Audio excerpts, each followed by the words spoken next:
just give a very informal introduction today, since there are 3 of these seminar events, and also the general lecture, at which I will be giving the ceremonious introduction that includes all, or let's say, quarter of the activities. The reading of the website. Oh no, I never do that. It'll be composed. Oh wow. So we're so grateful that Antoine Picon, who is visiting us this semester from Harvard, from the Graduate School of Design at Harvard, is able to be our Clarkson Fellow for this year. And I have known Antoine since 1994 or 6 or something like that, a long time. So I feel particularly excited to have him here. In fact, when I was doing my dissertation, I had not really found anyone to connect with at either my own institution, MIT, or at the GSD. In history and technology, and when I heard him give a lecture, he was a guest at MIT, I was so excited to have found someone who was really working on, who made me feel like there was some sort of intellectual context for the kind of work I wanted to do. So, see, I'm getting actually a little embarrassed now. A little bit. It's true. It's okay. Yeah. So it's a pleasure today. We're to start with the subject of construction. I think, as you can see, the title is What Can Learn from Construction, Architecture, Technology, and Culture. Thanks for coming. Well, thank you, Hadas, and thank you so much. And it's a real pleasure to be here again after, I don't remember when I gave a lecture, must have been, maybe 8 or 9 years ago. Yeah, something like that. Huh? It was 2003. Wow, different. So what I'm going to present for us this week are things which are very directly related to work I've recently done, or I'm about to engage, or I'm currently working on. Basically, I will be presenting 3 sessions of the seminar related to construction, technological culture, and architecture. The first today will be about construction in general and what can we learn from construction, so I'll try to explain that title a bit later. Then tomorrow I'll deal about structure and the kind of reading, cultural reading of structure.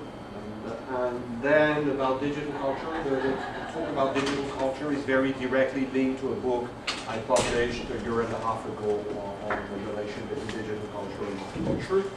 And the big lecture is about ornament, because I'm currently engaged in a book which is a reflection on what does the so-called return of ornaments means, not only vis-a-vis digital culture, but more generally in a broader history of architecture and ornamentation.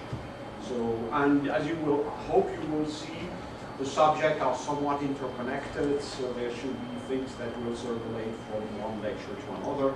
I think by the end, for those who will be able to attend more than one lecture, you will really have understood some of my obsession, for the better and for the worse.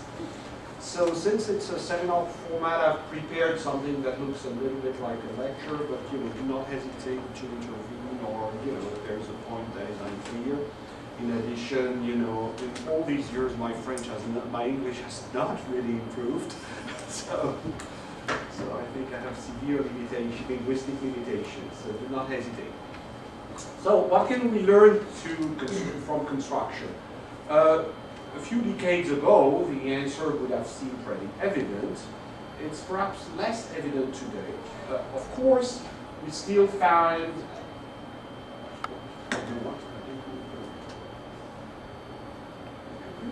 This is what happens when you write about digital culture. You just doesn't have. So sorry. Oh. No.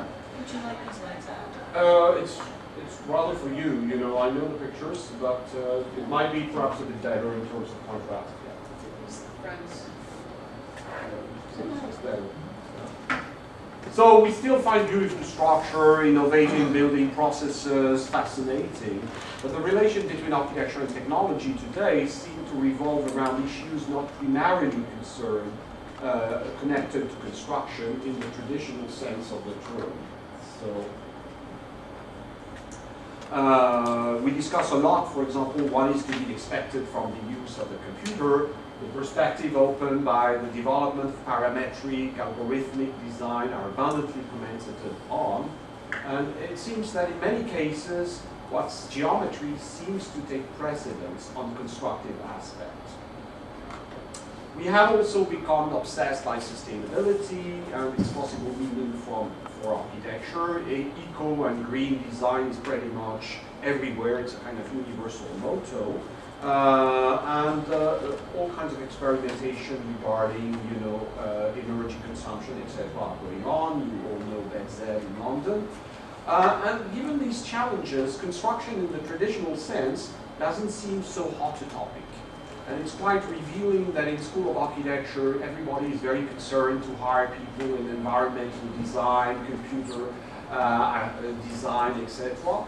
Perhaps, construction, of course, there's still need for that, but it still seems a bit less urgent.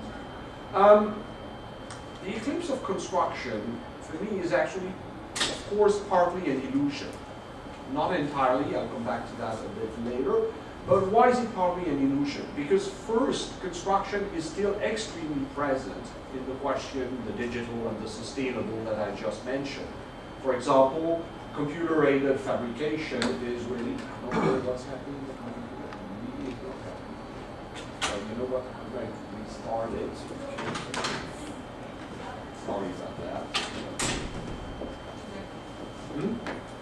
Yeah, but I don't know what's happening here.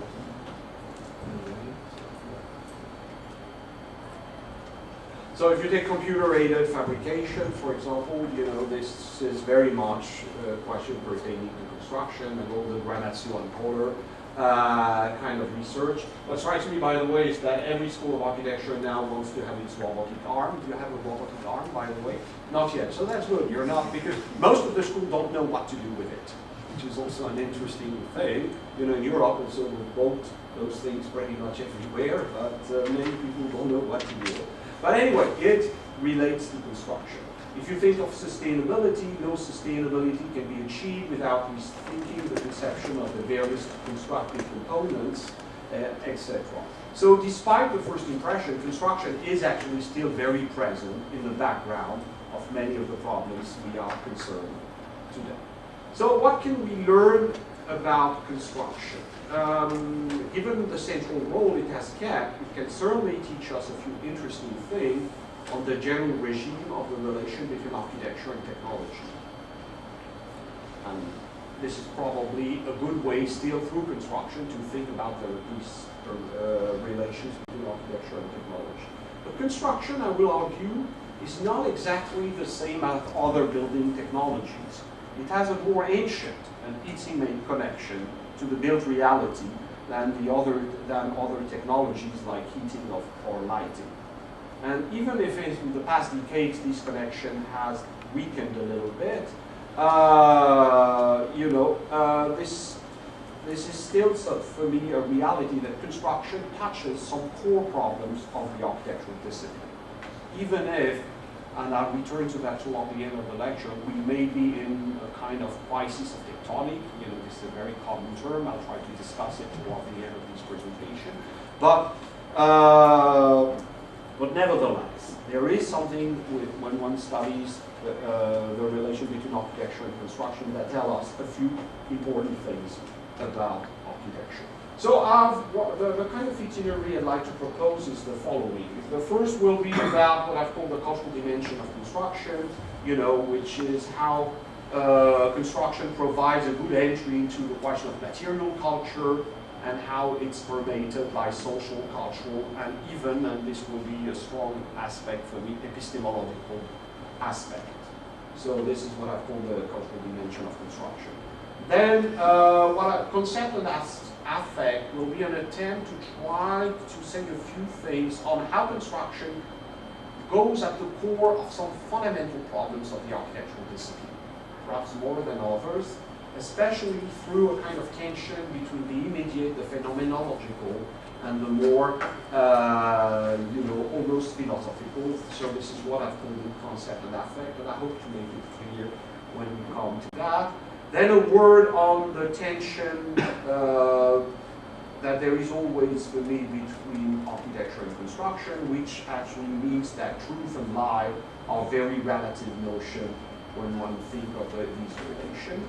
And finally, I'll end up with what's happening today and the so-called crisis of tectonics, and conclude on the need to probably try to reconstruct a narrative on the relation between architecture and construction. That all clear?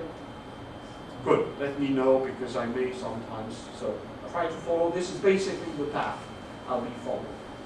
So the cultural dimension of construction. So if construction is often perceived, especially among engineers, as something objective based on natural laws, and if such was the case, construction would teach us only these laws and how to make use of them for buildings. If you go to many engineering programs, this is what you get, very usual. But what is interesting for us is that the history of construction reveals far more complexity. It's attached by all kinds of streams to the culture of its time, and not only through the productive systems, which does not mean that it's not important to understand how the productive system of a period functioned, how one produced iron and at what cost in the 19th century, or to understand the lightweight,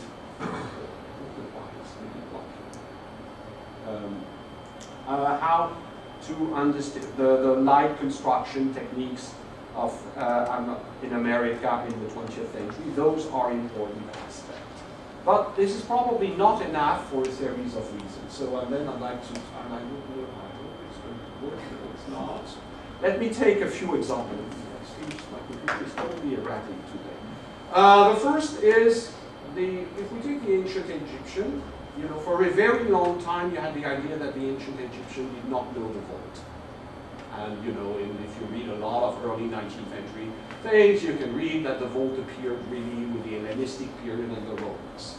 And then people like Chaussees and others toward the end of the 19th century actually showed that the Egyptian had known the vault, but had never almost used it for temples. They had reserved it for utilitarian building like warehouse, etc. And in addition, they did not use stone vaults, but bricks, adobe to be more specific, so adobe vaults. So what does it mean? It means that construction techniques are maybe often used for reasons that have strongly to do with culture.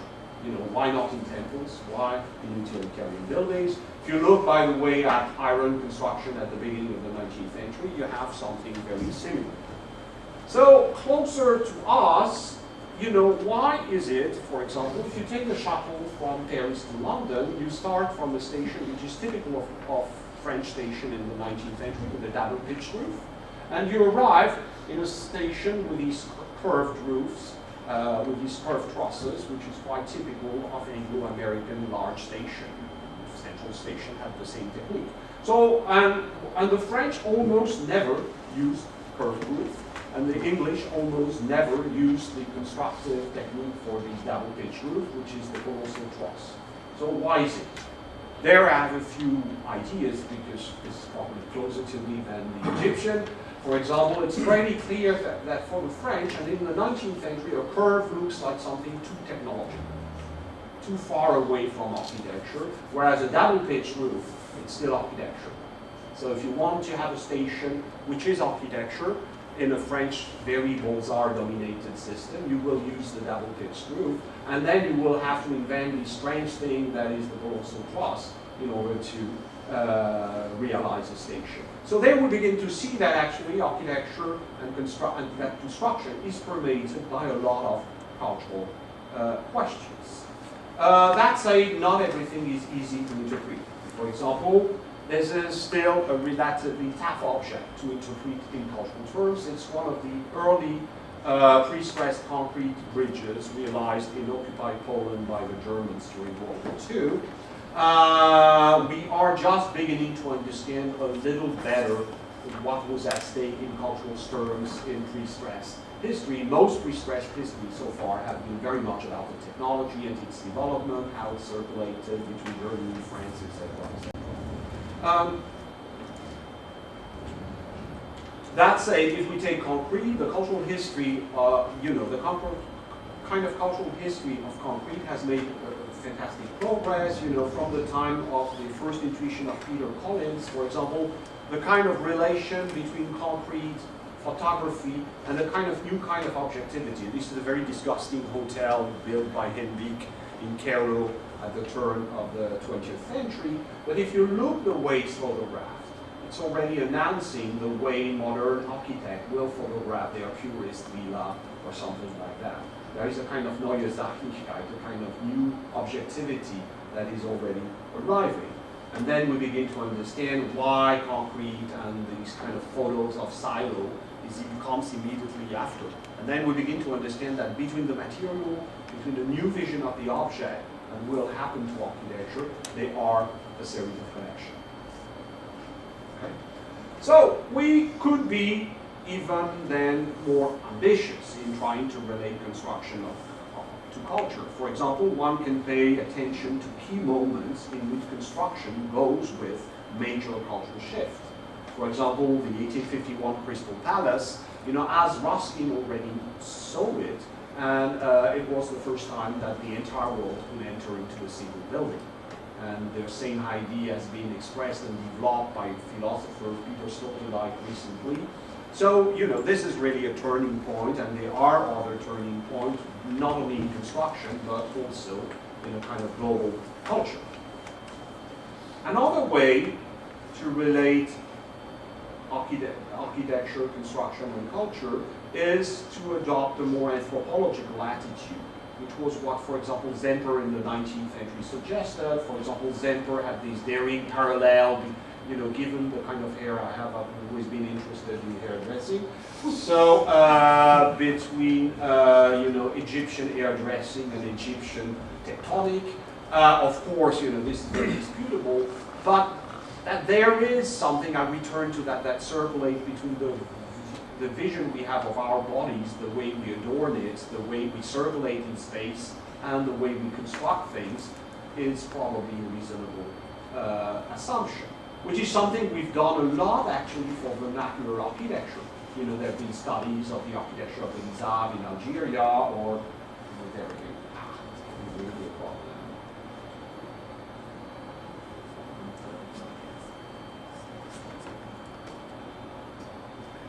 Okay, you know what? We might end this lecture in 2 days from now.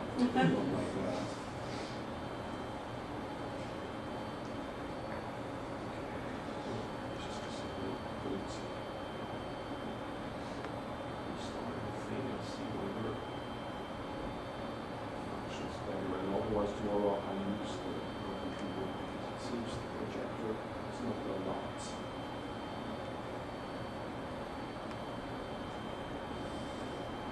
Okay, where was I? Yes, so if we study, you know, vernacular architecture, you know, there are tons of studies that relate construction to anthropological studies. You know, sociologist Pierre Bourdieu did a famous analysis of the Kabyle house in Algeria in those lines, and construction has definitely something to do with it.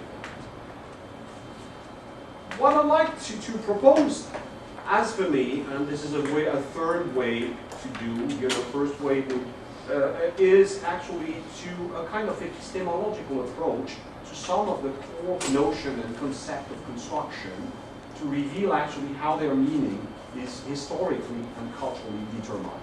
So to try to explain, let me take 2 examples. The first is materials. We tend to believe that we know what a material is. And that is something, you know, that has always been the case, etc. For example, materials seem to be defined only by nature and its laws, and the implicit vision that prevailed at the time of the first industrial revolution, this is the Bessemer converter to produce steel in the 1860s, was that a material was less organized than a structure. It was in a way a strong, of course there could be a structure in materials, but it was less structured than a structure, if you like. And so you had this hierarchy, materials, structure, and then more and more complex structures, etc. Which was a very dominant vision. If we go back in time, we begin to see lots of strange things. For example, if you look to the left, you may see this kind of cramp or tie in the wall of the masonry of a house in the city of Nantes. It's an 18th century house and you can see these weird ties in the masonry. So a friend of mine, an historian, began to wonder, what is this thing? And he discovered that there are actually ox feet, ox bones. So actually, in the city of Nantes, each time you got a step in the 18th century, you killed the cow, but you kept the feet for construction. Which means one thing, is that I'm taking this example just to relate to the fact that before the Industrial Revolution, people used a lot of natural-based material that had definitely a structure. So that in some ways, the distinction, the relatively sharp distinction made at the time of industrialization between material and structure, did not really have a meaning before that. In which, you know, structures could be found in materials, and, you know, wood was very structured, bones, etc. And there was no clear distinction between the realm of the structural and the realm of materials. Okay. So all that to suggest that what we call material is actually a concrete construction.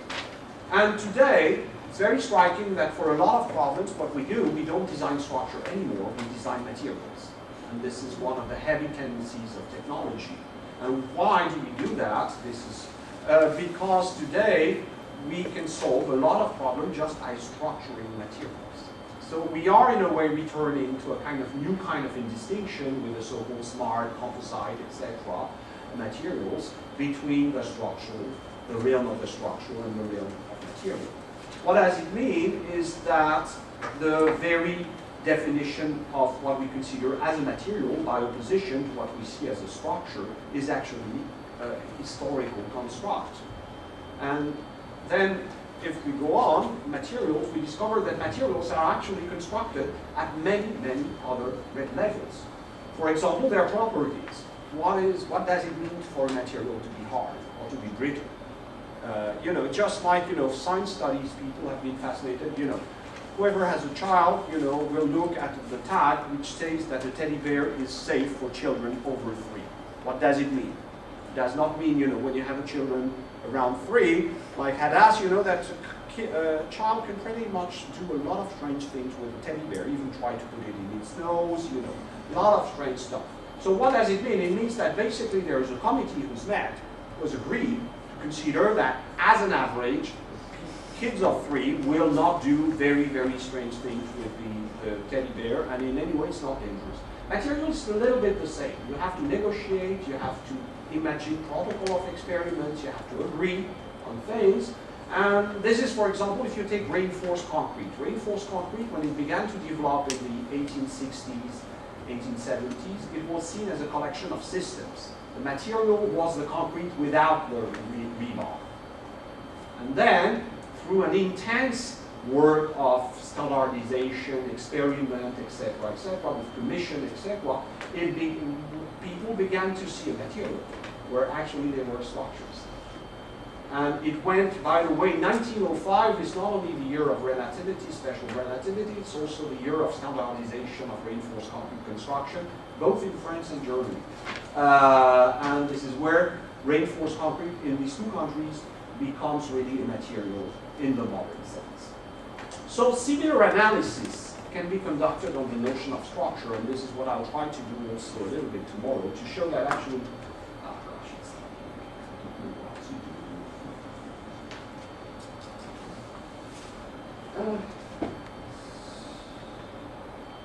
do you have other applications running right now? No, that's why I'm a bit surprised. And if I restart it, it's going to take ages. You know what? I'm going to restart it. You might. No, you might even try it up there. You might take the Yeah, I might. presentation Put the and file on on the. Yeah, the that might be. I don't know whether I take any money. No.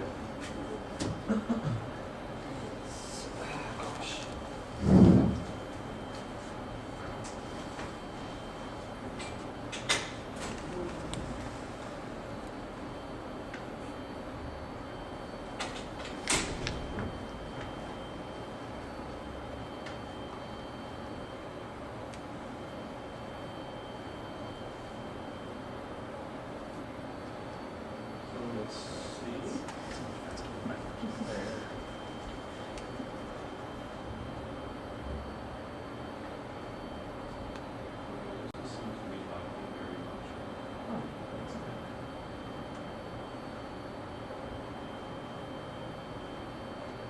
far so good. Okay, so on the notion of structure, one of the things I'll try to show you tomorrow is that actually the notion did not really exist as we know it before the 18th century. Because of notion like, for example, Vitruvian solidity, which explain why, for example, you know, it's okay, I don't know, there is any compatibility. Which explains why, for example, people thought that, you know, Gothic structure were not solid, which is something I'll try to explain tomorrow, although they withstood the trial of time, but they were seen as non-solid structure by 17th century architects, so this is something we'll have to try to explain. And then I'll try also to relate that to the vision that in a way, what is absolutely constitutive of the modern notion of structure is the idea of circulation. That actually something circulates in a structure, which are actually efforts. And without this notion of circulation, which is a typically 18th century notion, you don't have the modern notion of structure. Which, by the way, also is derived strangely from hydraulics and early economics, and is actually explains also something, which is why, you know, when Cauchy, for example, tries to formalize strength of materials, he uses hydraulic models derived from oil. But don't worry, it won't be too much on hydraulic models, but and which is still something that characterizes structure. So now, many of the things that I've mentioned are not that specific to construction. In some ways you could say it so. You could show that a lot of sustainable technology are culturally constructed. And you know, actually their problem is very often today that they're often more culturally constructed than always based in easily measurable stuff. But that's another story. What might be more specific to construction, and this is the role of this section, is the acute tension between two seemingly irreconcilable aspect, namely the intellectual and the affective, and affective here in the sense of something that touches you at a very physical, almost instinctive level. So let me try to explain. On the one hand, if you think a little bit about construction, one thing that is very striking is that that construction seems to be like a way of reasoning. And if you look at the first historian of construction, like Viollet-le-Duc and others, Viollet-le-Duc, for example, explained at length, the 19th century theorist of Gothic, that Gothic was not a style, neither was it primarily a mode of construction. It was a mode of reasoning.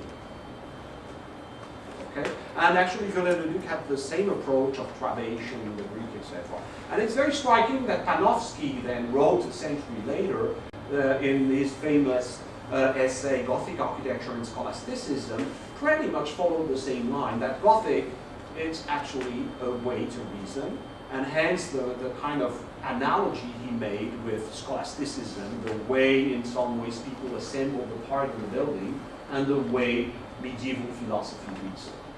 So why is it that you can have this type of temptation? And strangely, the story doesn't stop with Panofsky, because in French, for example, the presentation of the translation of Panofsky is done by Bourdieu, a sociologist, and Bourdieu actually goes back to these kind of ideas in his introduction. So why is it? Why? Because if you think 5 minutes, you know, construction has been an amazing resource of metaphor to try to understand intellectual notions. And you know, the constructive metaphor, one says very often that, you know, there's an architectural metaphor in philosophy, but actually it's more a constructive metaphor.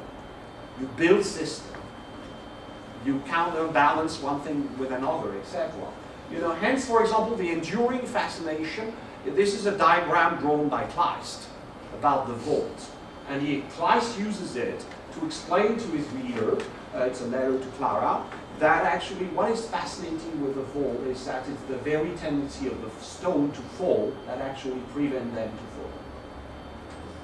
And even, perhaps even more intriguing, you have the same idea 1 century before in Charles Perrault, the author of Mother Goose Stories, but who wrote a philosophical treatise left unpublished, in which he writes that the voussoirs, the stones of a vault, remind him of the mysteries of religion, which are all contradictory and would fall necessarily if they were alone, but together they form the most resistant kind of structure.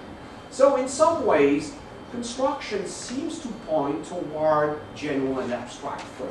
As if, you know, when we were reasoning, we were assembling a little bit like assembling blocks. And this has been, and hence the fact that, you know, in some ways, this has been always a very strong tendency to use construction as a metaphor of thinking.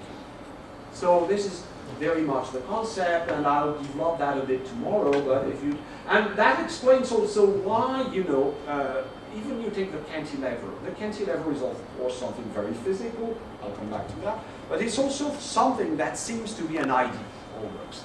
There is something in construction that is almost about to talk about ideas, okay? And when you see a building like that, it's also something that, you know, which, by the way, for me, I'll come back to that, construction is one of the privileged modes of relation of architecture to the question of knowledge. Because architecture has this very strange relation to knowledge.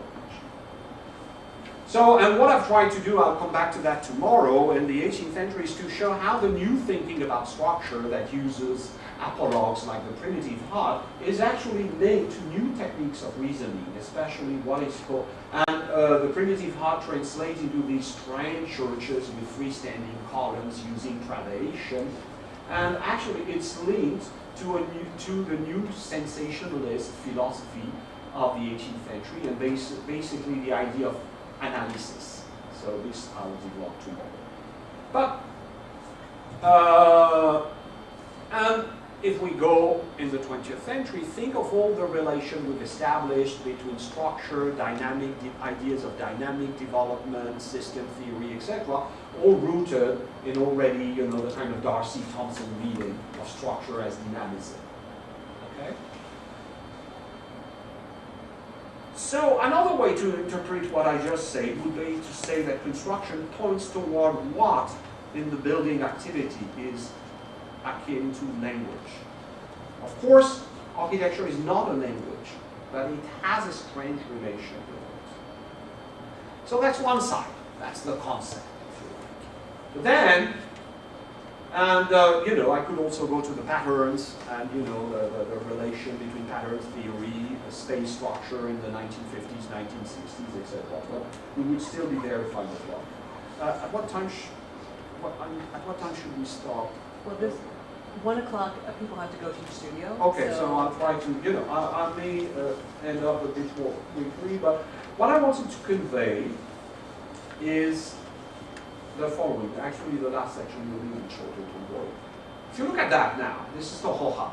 This is a trial for the Zarzuela Hydrodrome.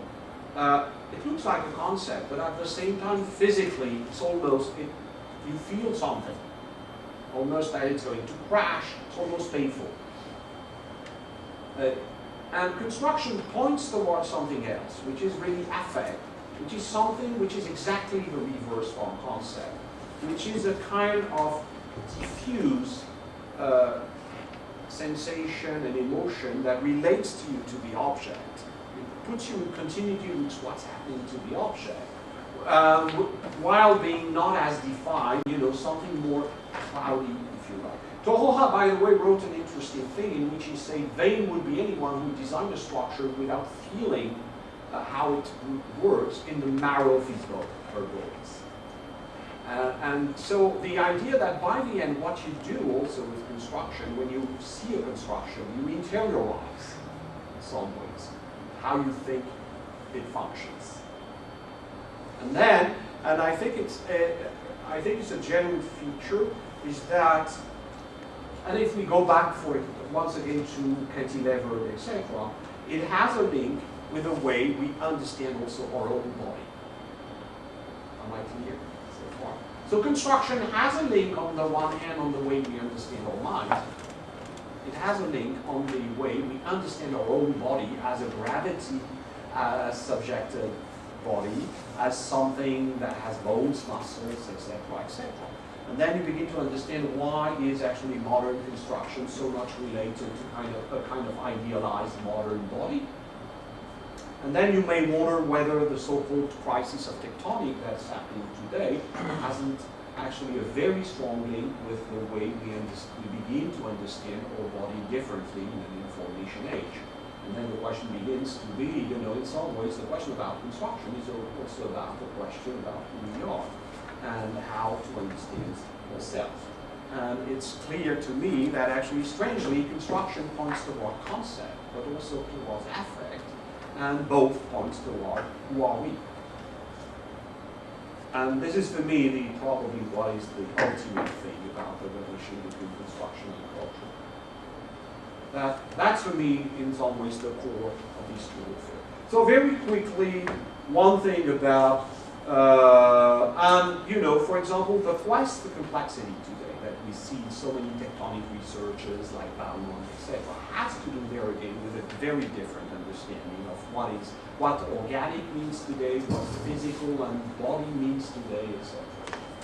So that's an easier thing, so I'll be more rapid. Which is the fact that the charm of construction is that, of course, there again, if you take engineering 101, you will learn normally that, you know, construction, you know, architecture, engineering, etc., should be true to construction. It seems like a simple idea, simple modernist idea. If we now look into the details, you realize that things are not so true, and that it's complicated. And that's another source of cultural relation, that there are different regimes of truth and lie. This is one of my favorite examples, which is the Sullivan Rain-White. Don't worry, I went to see the guarantee this morning, the great rival. But the Rain-White building, the great thing is that Sullivan expresses the nervosity of the frame, so it seems to be really one of the true expression, you know, of what's happening with the new steel frame of the kind of Chicago high-rise. This is the Warren building in Chicago. So this is perfect, isn't it, as an example? But of course, as every historian will point out when he writes about Sullivan, one column out of two in the facade has no steel in it. But just try to imagine suppressing one column out of two. You get something that is a bit slack, that is lacking the energy, that is lacking the density that you associate with a steel frame. So that then you begin to realize that sometimes, in order to be true to the spirit of construction, architecture has sometimes to lie to the reality of construction. But this is there again something that is historically and culturally constructed. What we call actually truth and lie in the relation between architecture and construction is a very culturally constructed notion with a lot of complexities. So I won't enter into all the complexities, but then we begin to understand a little better what Adolf Loos, that great perverse, was doing when he suspended the columns of the Michael Platz building. And actually the columns are not supported, they are suspended. So, and of course you don't see it, but this is part of this kind of perverse state of Loos on this question. So what can we learn from construction? So I would say probably, you know, we learn a lot of things about architecture related to technological system, architecture related to constructive choices in a given society. This is what I alluded to. The most important thing might be about the capacity of architecture to appear both as intellectual and affective, and that was what I tried to show you in the previous section. In some ways, the capacity of architecture to be always about to speak, close to knowledge, and irreducible to language, and far away from actually the written words. And which is why writing on architecture is such a strange exercise, because you have the impression to touch something essential and to know at the same time that the words will never get rid of the mystery of something that is built. So what can we learn from construction? Something also about the complexity of what we call to be truthful or to lie vis-a-vis technology, to understand that in some ways to express technology is a very complex process that depends on, you know, the type of culture in which we were born, the type of visual culture we have, but also a lot of other things. And by the way, speaking of concept and affect, you know, in some ways here the affect functions exactly in what Loos does in some ways is to deconstruct the kind of natural connection we would believe exists between concept and affect. We have the concept of the column that support, And at the same time, you already begin to feel, if you begin to look too much at this building, that the columns are a bit too decorative. And by the way, this is where Loos is a very subtle guy, because he rediscovers something that Alberti had written at length, that the column can be both seen as a structural member that support and as an ornament. And in the Michael Platt, actually the column is both. So, let me finish rapidly, because I think, yeah, 1 o'clock you say? So, a few minutes very rapidly, with the so-called crisis of tectonics and the question of memory. We lived for a very long time with modernity, especially in the idea that construction provided the main guidelines for architecture, even if you could lie a little bit, etc. That was part of the game. But overall, there was this strong link between design and construction, and tectonic was one of the names given to these ideas. And that explained also why, the 19th century, 20th century, Le Corbusier worshipped the Parthenon, which was the kind of perfect blending of tectonic and architecture, of construction and architecture. So today, and this is nice to be saying that in Buffalo, because the first guy who began really to challenge these kind of ideas is actually Rainer Banham. Who began to say, hey guys, after all, the structure is perhaps less important than the pipes, cables, all these kinds of things. And it went up to, that, with the ambience is perhaps what modern new architecture will be about. And if you take recent evolution, this is a clue that a lot of people have taken. Why is the air? Why is everybody talking about atmosphere, air? People like Philippe Graham in Europe, but also here a lot of people. So, what is also interesting is when the digital appeared, a lot of people believed that the digital would really enable to finally make everything a Parthenon. We would be translating directly the constructive intuition, the spatial intuition into construction. What has happened is exactly the reverse. Buildings are not built according to the initial intuition. You take, for example, the soft weeds in an aquarium of Toyo Ito, realization is closer to how a US Carrier is constructed. It's really heavy steel plates. You take the soft lasagna of the Yokohama Pavilion and you take the way it's realized, it is not a soft lasagna. So you begin to realize that actually the digital has increased the gap between design and construction. Even if you can go seamlessly from one to another, there is a gap between design institution and construction. More profoundly, what's happening today is also the fact that with the digital software, there is also, construction used to be made of parts. This was what tectonic was about. And parametrics tend to replace parts by relations and by modulations. So instead of assemblage, you have modulation. So this is a huge difference with the past. And so where are we going from that point on? Should we abandon definitely the idea of tectonics? Should we resurrect tectonic but under a new guise? And people like Cecil Baumann have claimed they were heading towards a new tectonic, or people like Neil Leach. The least one can say is that so far it has not proved totally convincing. Either it's for constructive reasons, or because it remains confidential. The problem might be more profound than what it seems, because I would say traditionally construction was something that enabled architecture to really find a good balance between affect and concept. I would say today, probably there is an unbalance toward affect in the architectural discipline, which is partly a problem.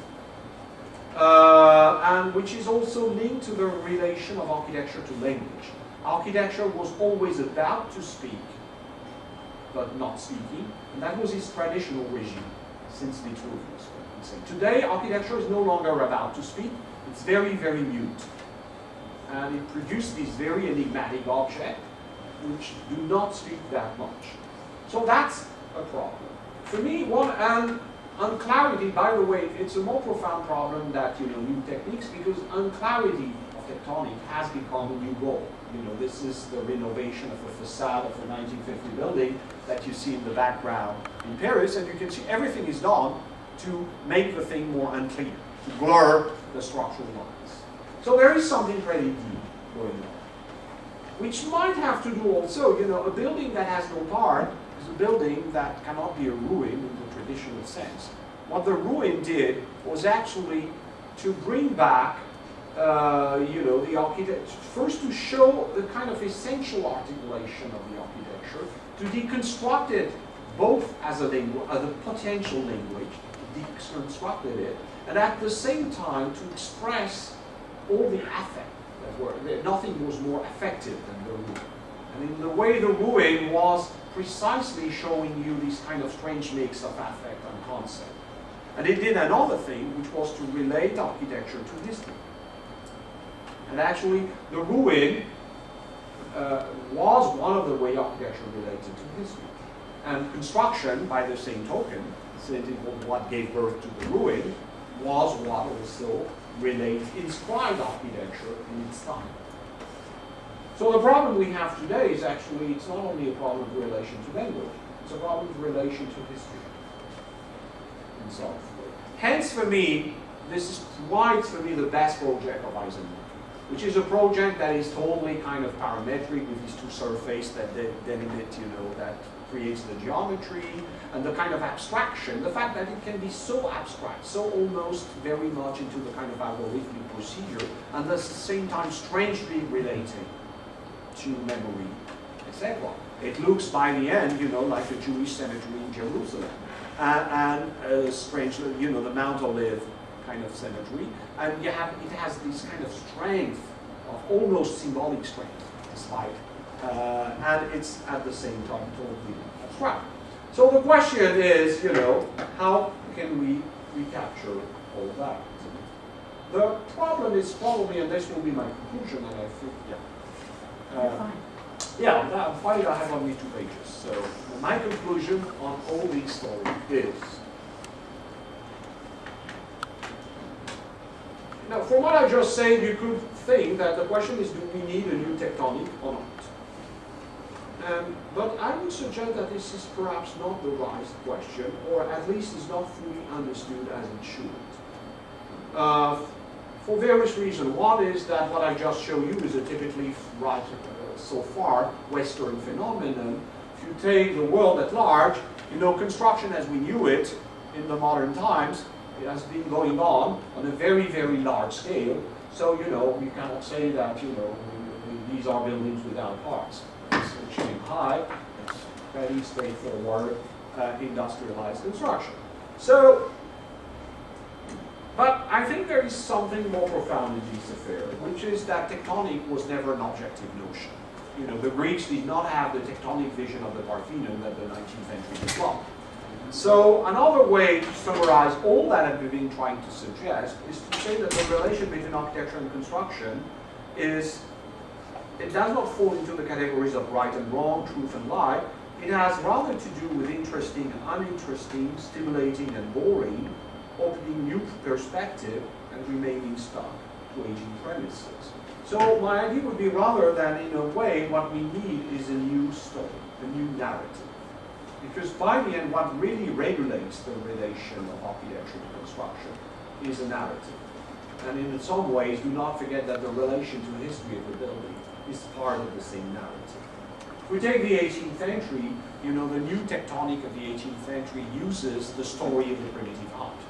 Nobody believes in it, by the way. You must be really, really dumb to believe in a primitive hut, even in the 18th century.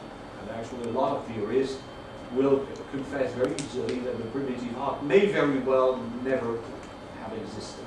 It doesn't matter. It's a story. And in some ways, what we might need today is to reconstruct a story regarding the relation between architecture and construction, but perhaps more generally about architecture and technology. In a story, by the way, in which construction is not alone, but we should find also a way to weave together the digital as well as the question of sustainability. If we don't construct this story, we might be into projects dangerous like this one, in which we are in a way the kind of ornamental, pure ornamental kind of regime. So in this story, I think we need to take account new things. For example, the fact that in the digital age we do not have exactly the same bodies as we used to have. For example, we're still, you know, submitted to weight, but you go in video game and you can fly. So the reality is that you are in between, you know, you can glide on a lot of strange spaces, and at the same time you still, if you have a sore leg, you have a sore leg. But it's altering completely the regime of the body. We have also to understand, you know, immobility and motion in different terms. We have perhaps also to understand, you know, for example, we thought of resistance in terms of almost classical solidity. Sustainability is something we do not yet represent ourselves well, and we may have to construct an intuition through a narrative of this kind of thing. So ultimately, and this will be my conclusion, the narrative is about, once again, who are we? You know, the primitive hut story is a story about the origin of man. And in some ways, I would say the real question is the primitive hut, not necessarily the post-human as Stellar has tried to tell us, but once again, who are we today? And what's the story we're going to say about the relation between architectural construction and also more generally architectural technology? Because this story is always our story. When you take the primitive hut, it's very revealing that the primitive hut is primarily a story about human needs. You know, the primitive huts begin by man needed a shelter. So it's a story actually before the hut comes the story of what man's needs are. Thank you.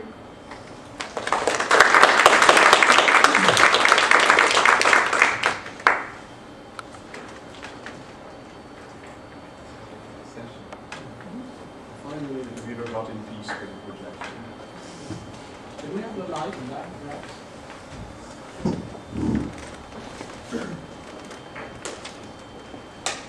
So I don't think you need a facilitator to say this, but maybe you do. So obviously there's time now for questions, discussion. I have a question. Sure. When I think of construction, Yes. and I think of it as process, as you might have touched on, for instance, with the keystone dropping into place. In our local context, in time and place, in America and in the last years, I think often when I think of construction, I can't help thinking of this moment that I heard Greg Pasquarelli of Chaussees 10 years ago present a kind of premise, part of the premise for the relevance and the kind of brilliance of their practice as being seizing on this endpoint of a process that started with the pyramids. And it was sort of a bombastic story that at the time of the pyramids, materials were very expensive, but labor was cheap. And now it's the other way around. And so digital process, the time has come, and so there's this, I think, quite a neoliberal relationship to labor in construction that is wrapped up in the rhetoric of digital process in design and fabrication and construction.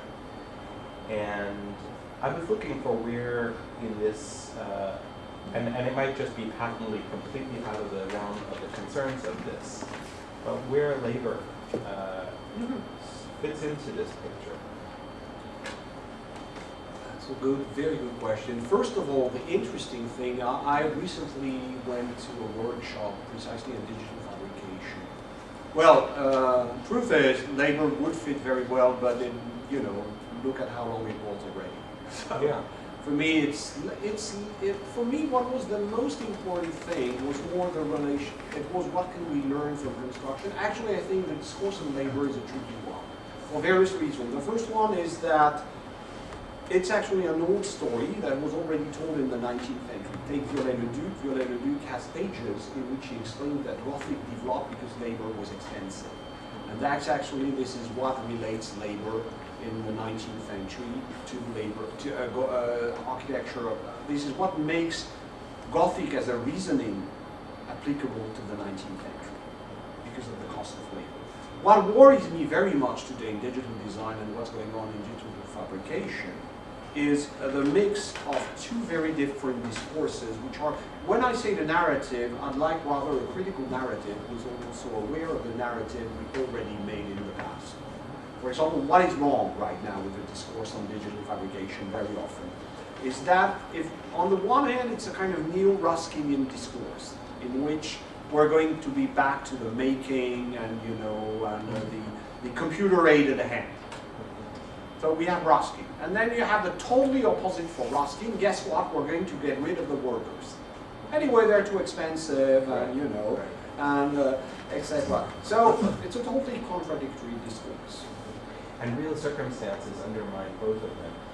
I was struck by your image of Shanghai also because having some years ago done some work there, I was astonished to see these kinds of scales of construction surrounded by handmade scaffolds of bamboo. And that's so beautiful. But, but you know the sad story, why doesn't it fit today? Because this is another story in which architecture, contrary to what they pretend very often, has never been really interesting.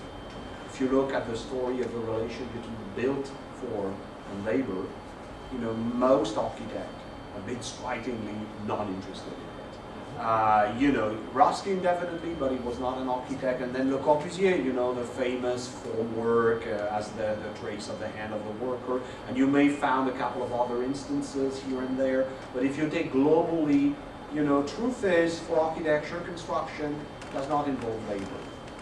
Which is actually one of the things I'm fighting on the digital, because not only on the digital is a kind of hyperbolic expression of that, in which you know, the architect is supposed to definitely suppress labor, at least according to some extreme theorists of this kind of digital fabrication thing. I have a question that sort of builds off of your question, George, but it's one of how that labor as like kind of a word that reduces the actors of all these workers and people contributing to the process of construction. What I find is really striking about the relationship you frame between construction and culture is that construction itself has sort of a culture within it of all these actors, and I'm interested somehow in how that factors into the kind of history, and you mentioned the kind of cultural relationship at a broader sense between, say, France and a particular method of construction or a particular way of constructing. How does the culture of that method of construction somehow proliferate through the culture itself, the wider culture as a whole? Once again, it's very striking for me how, you know, by the end, that's a real problem for architects, a real limitation that is still a limitation. If you take, you know, a lot of movements in the 20th century told architects stop producing objects, think in terms of process. Mm-hmm. Architects are still obsessed by objects and not very much thinking about processes. If you take the relation between the various building partners, architecture has been repressive to a point even within the design process itself, in which we are a discipline in which single people sign buildings which have been designed sometimes by tenth of people. So it's an art that has been built just like the pyramid. You know, by the way, the pyramid is a good example in some ways. We may retain Imhotep or whatever, but so there is something going on there, definitely. And you know, truth is that, you know, why this is something I've gone back to the ornament. This is one of the problems of ornament, because ornament is one of the few places where the hand of other people still shows, which was a disturbance for architects very often. And that was a problem. And if you look at, you know, another way, actually I would say, you know, this is present, but this is present as a repression, almost in a Freudian sense. Can you describe the repression you're talking about? you're talking about the repression of the other people okay, involved. yeah.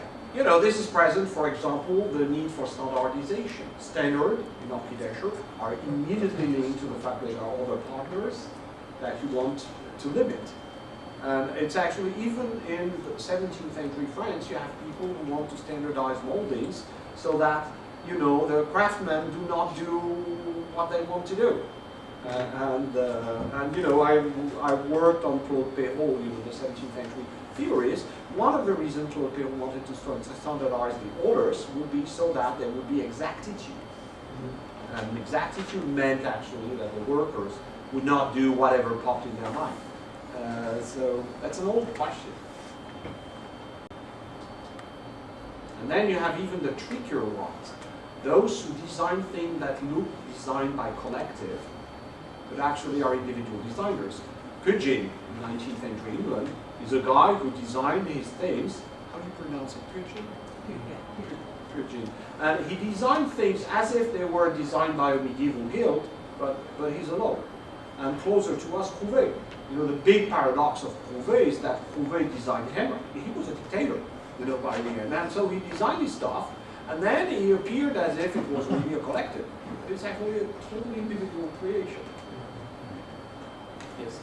Hearing you speak, I wonder, how would you put something like silhouette into that narrative? On the fringe, definitely. Really? Given his embrace of process and kind of relinquishing control of the hands of others.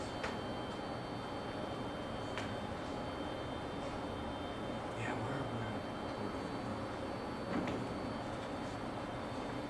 probably because, you know, because on these process, etc., there is so much discourse, let's say.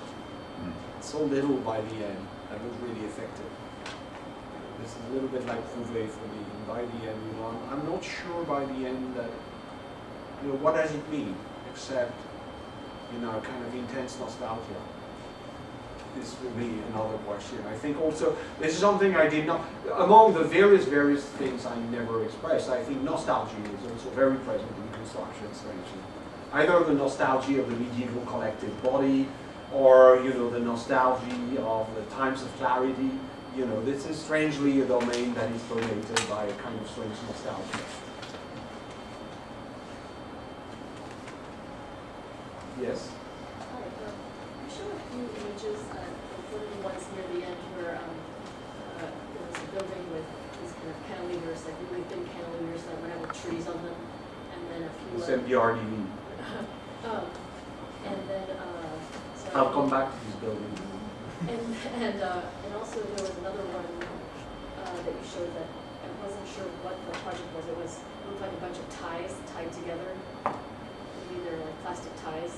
And we were basically talking about how I don't know if it's a student project, but it was making something like a wall, a surface of some kind. Mm-hmm. And it seemed like you were suggesting that it was problematic in how these projects can also produce more of an affect rather than thinking about the construction. I'm wondering if you could just elaborate on some of your thoughts on that.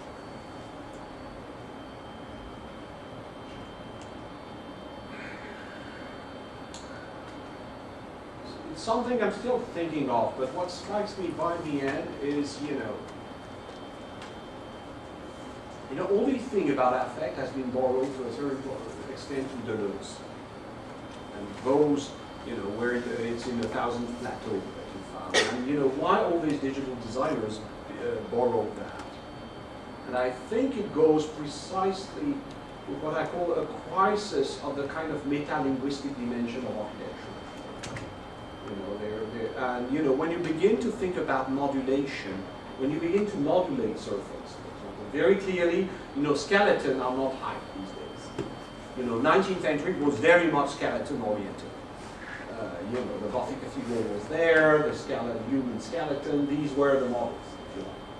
And the Parthenon was another type of skeleton, etc. And the skin, you know, except Zemper, but even Zemper, you know, it's complicated, but 19th century globally has a kind of skeleton approach to think, even if sometimes not.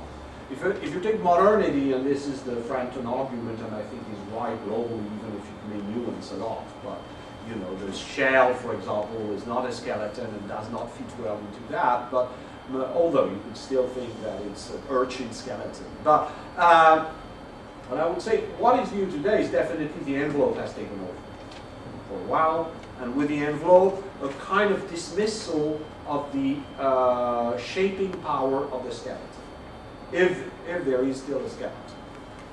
And that goes with the fact, once again, that the skeleton we used to associate it with assembling parts, like we assemble arguments. See, this is a little bit, this is what I call in some ways the metalinguistic. Whereas when you begin to work on a surface on which you almost mentally glide, if you begin to work with inflection, etc., you're in something which is very different. It's almost a driving experience, in which you're driving almost on the surface. And then you are in something that is closer to affect, just like when you're in a vehicle that goes with speed. It's a very different kind of thing. The skeleton went with a certain idea. At a certain point, you had to take a distance from the skeleton, look how it looked, etc. It's very different from a lot of things. And it's interesting that when Bauman does a skeleton, there are a lot of fake bones in it, and the skeleton is unreadable. And part of it is to show that it's a swarm skeleton. Hence the success of nets, swarms, etc. All these things that you cannot analyze in traditional sense. And in a way, a swarm has a kind there again of almost affective dimension. Which doesn't mean that it's always bad. You know, the idea is not say present bad, good old times. Certainly not, because good old times are gone for good. But to be aware, first of all, the limitation of the present, and second, to think a little bit of what could we do. Because I do think that we need to reestablish. I think architecture has always moved between immediacy and a kind of distance, and which are the two poles of this discipline, both very abstract and very concrete. I think today there is a desire for concreteness that has taken over in many respects. And we think we're abstract because we use the computer. But actually, we don't use the computer in an abstract way.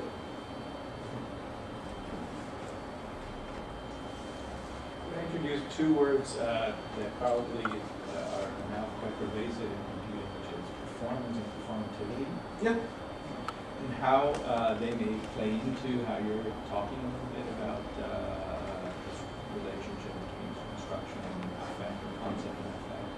Performance, I think, you know, Chumi's work was tremendous in terms of contributing questions of performance art into architecture. But performance alludes to the theatrical, and I think even when we're talking about Loos on some level, or even Sullivan, this theatricality of lining, of artifice is strong. But performativity is far more analytical.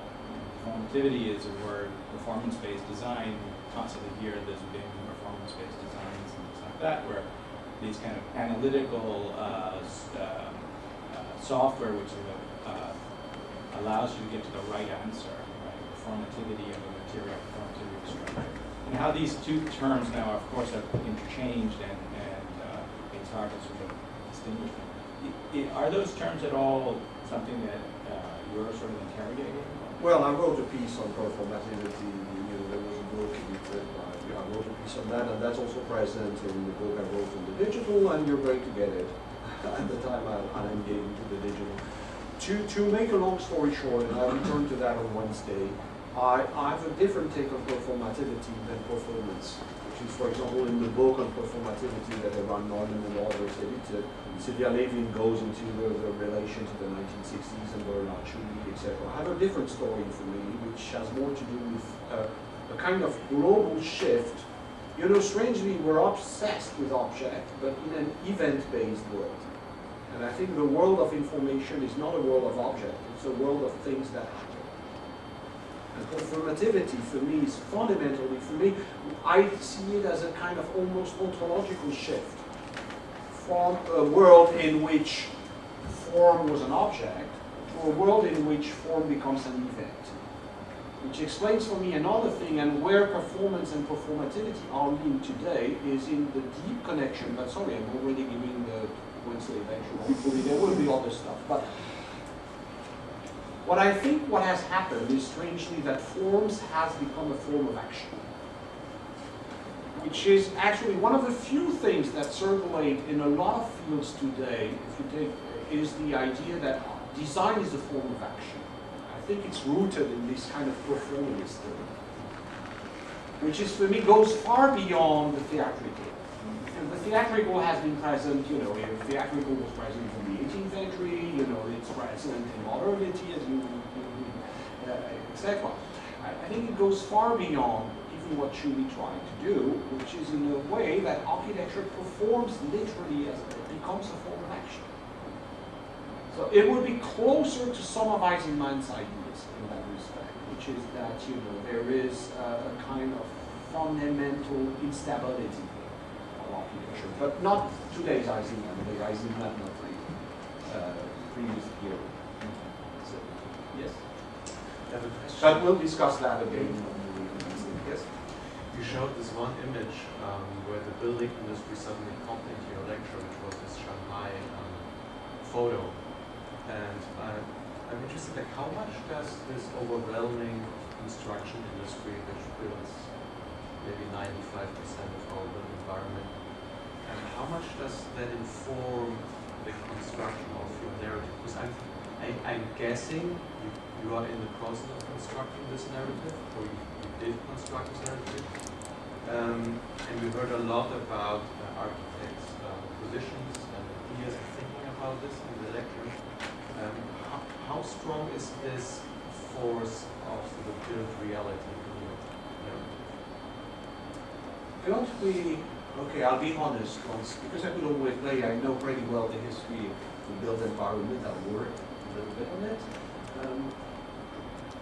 By the end, I'm not sure, you know, strangely, take Coulas. It's interesting, I showed you a kind of neo-Coulasian image. You know, Coulas for 10 years showed everywhere in every architecture school in the world, you know, what was happening in Shenzhen, whatever, etc. And, you know, architecture, look at what Coulas is producing. Not at all, he did not produce a single thing having anything, you know, what's the connection between the civil library, the Bordeaux Opera, and what he showed us. Endlessly lectures with Excel charts, and, you know, etc. No relation, almost. So not to say that, actually, I think this is a huge problem.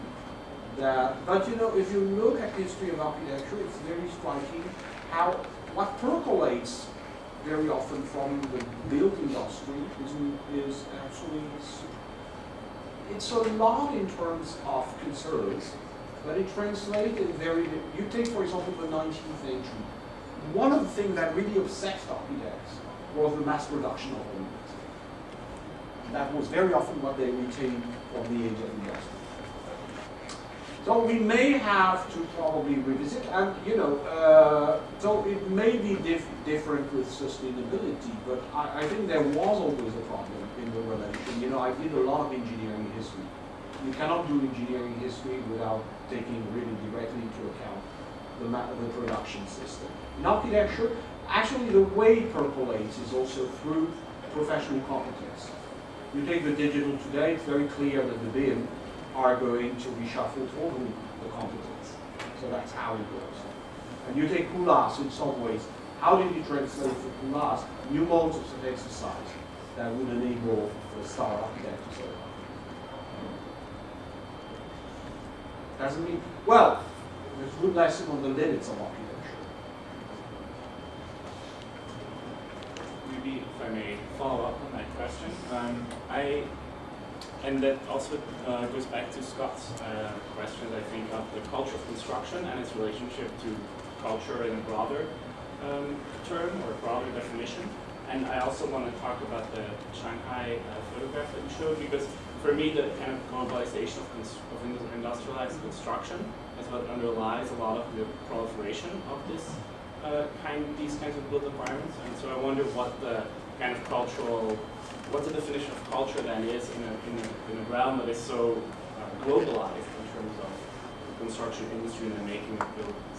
And is that culture different than the culture you describe based on a more kind of individual analysis or how individual works of architecture illuminate culture? Are these two different definitions of culture, one anthropological and the other one more 19th century building? I think for me there are various types of culture. I began in some ways by a culture which was closer, you know, when I mentioned the balloon frame, etc. There are, of course, things. For example, it's very clear to me what always struck when you study 19th century, the 19th century American architecture, and how you have themes which are totally absent from its European counterpart, even in Ireland. For example, cladding. You know, the fact that very early on, American architecture is interested in cladding problems. So that derived directly from the mode of production and so on. So actually not very difficult in some ways to understand. Just like, you know, French architecture, for example, is a concrete architecture since the mid-20th century. And there are a number of characteristics, you know, Kenny, who studied the Grands Ensembles, you know, there are a certain number of things which are directly linked to the mode of production. So not to say that this does not exist. What the lecture was really was what kind of architectural problems beyond that can we unearth. So, but that for me was taken for granted. Today, I think there are cultures at various levels. First of all, I would question the notion of globalization a bit more, because I think we have become so accustomed, you know, in the notion of globalization that we tend to forget that a lot of things have not gone global. You know, even if something, there are a number of significant things which have gone global, but a lot of things have not gone global. You know, and if you take India, for example, there are striking differences between what's happening in India and what's happening in China. China is definitely not India. If you take even mass production of houses, you know, there are barriers, small barriers from one country to another. So of course there are world trends, etc. You know, Google is everywhere, so is etc. But you have also things that remain, you know, strangely local. Take scaffolding. You know, you mentioned scaffolding. Scaffolding in China is something. The first time you see one, you realize, wow, that's different. So there are differences, and then culture. There is a certain culture of globalization, definitely. You know, I was struck. When I went to Tel Aviv to see Scott Cohen's building, that it's a typical monument of globalization in a city that had known in the past a kind of relation to modernism which was completely different. So that's a culture of globalization, just like Kula's production, etc. In some ways, you know, there again, if you want to understand the relation of Kula's to the type of architecture that Kula's does to this mass production thing, Kula's does precisely monument for an age of repetitive Chinese-like, you know, suburbs. And just like Scott Cohen, in some ways, is also a monument for this age. Just like, you know, the Gothic cathedral was in some ways the total reverse of the mode of production. You know, Paris, you know, in the Middle Ages is a city of wood and adobe. And you have these huge monuments of stone in the middle, which is exactly the reverse of the rest of the city. So in some ways, yeah. And then the question, the real question behind that is a truly democratic architecture possible? I have to say that unfortunately we have not seen it so far.